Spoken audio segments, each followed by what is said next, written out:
भारत में रोजाना national highway की संख्या बहुत तेजी से वृद्धि हो रही है। दिल्ली देहरादून एक्सप्रेसवे, नए भारत की तेज रफ्तार सोच का सशक्त प्रतीक। और जिस तरह से नेशनल हाईवे की संख्या में वृद्धि हो रही है, उसी तरह से सरकार के टोल टैक्स वसूली में वृद्धि हो रही है।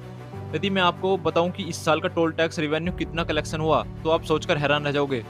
आप एक बार सजेस्ट करो कितना रहा होगा? 1,000 करोड़, 5,000 करोड़, 50,000 करोड़, नहीं, पूरा 82,900 करोड़ का रेवेन्यू रहा, जो कि पिछले 5 सालों में 100% बढ़ गया है।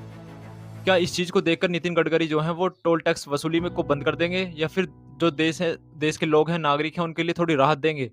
जिस तरह से सरकार रोजाना नेशनल हाईवे की संख्या बढ़ाती जा रही है, लोगों के लिए समस्या उतनी ही क्रिएट होती जा रही है, क्योंकि बेशक वो समस्या लॉन्ग डिस्टेंस की हो, उसको छोटा करके हाईवे नेशनल हाईवे को बनाकर उसकी जो डिस्टेंस है वो छोटी कर दी जाए, लेकिन उस पे इतने टोल लगा दिए जाते हैं कि लोगों को चलना मुश्किल कर दिया जाता है। और कई बार तो ऐसा होता है कि रोड जो बनी हुई है, उस पर निर्माण कार्य चल रहा होता है, फिर भी उस पर टोल टैक्स की वसूली की जाती है।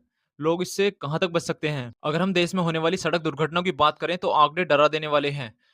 वर्ष 2024 में भारत में पूरे 1 साल के दौरान 1,70,000 लोगों की रोड एक्सीडेंट के कारण मौत हुई। यानी औसतन 485 लोग रोजाना मारे गए।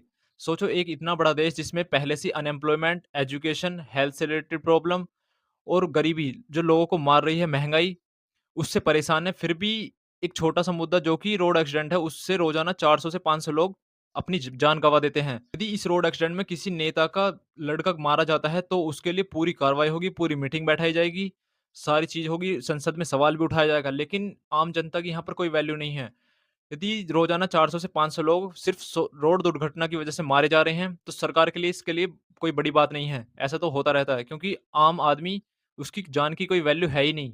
जहाँ हमारा देश $5 ट्रिलियन इकोनॉमी बनने की रास्ते पर चला हुआ है, वहीं आज भी हमारे देश में कुछ ऐसे मुद्दे हैं, जिनकी नींव बिल्कुल खोखली है। सरकार को इस पर काम करना चाहिए। कुछ ऐसे मुद्दे हैं जो जनता से रिलेटेड हैं, जनता की रोज़ाना ज़िंदगी से रिलेटेड हैं, क्योंकि हमारे देश की कोई भी नागरिक है, चाहे एक सिंगल नागरिक है, उसकी जान की इतनी ही वैल्यू है जितनी कि नेता के एक लड़के की।